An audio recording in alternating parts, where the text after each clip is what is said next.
आज सकाळपासून मी काहीच नाही केलं होतं. जस्ट केली होती एडिटिंग आणि एडिटिंग. तर मी पहिला लाँग व्हिडिओ माझा होता तो एडिट करून घेतला होता आणि नंतर मिनी ब्लॉग एडिट केला आणि हे सगळं करता लिटरली मला रात्रीचे 10:30 वाजले होते. आज ना मी Blinkitवरनं ना शिरोचं ना आमचं माजरी लोकांचं फूड मागवलं होतं. तर मला ह्यावरनं आज ग्रेव्ही फूड फ्री पण मिळालेलं. तर हे सगळं झालं यांच्या जेवणाचं. पण आमच्या जेवणाचं काय म्हणून मी पटापटा कांदा आणि टोमॅटो कापायला घेतला.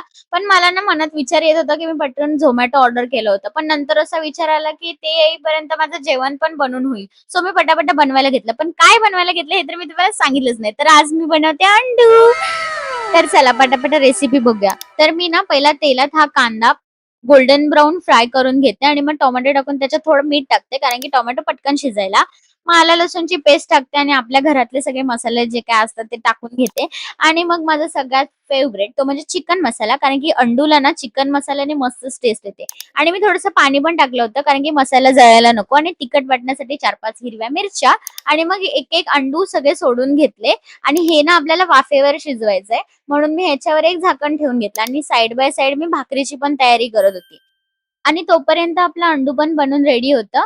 म्हणून मी भाकरी बनवायला घेतली. तर भाकरीमध्ये मी हमेशा ना गरम पाणी टाकते एकदम. तर ते हाताला पण ना एकदम शेक मिळाल्यासारखं वाटतं. आणि आज मी ना ट्राय करत होती, की मला पोलपाटवर भाकरी थापायला येते का? पण मला जमलीच नाही. मला परातीतच खूप कम्फर्टेबल वाटतं. आणि मी कायम शेवटला ना एक छोटीशी भाकरी भाजतेच. तो माझा एंड टच असतो हमेशा भाकरीचा. तर हे सगळं झालं भाकरीची स्टोरी. बट इथे शिफ्ट झाल्यापासून ना मला मुंबईची गरमी अजिबात सहन होत नाही. कारण की पुण्याचं वेदर टोटली डिफरंट होतं. असो हे सगळं चालतच राहील. भेटूया आपण नेक्स्ट व्लॉगमध्ये. तोपर्यंत बाय.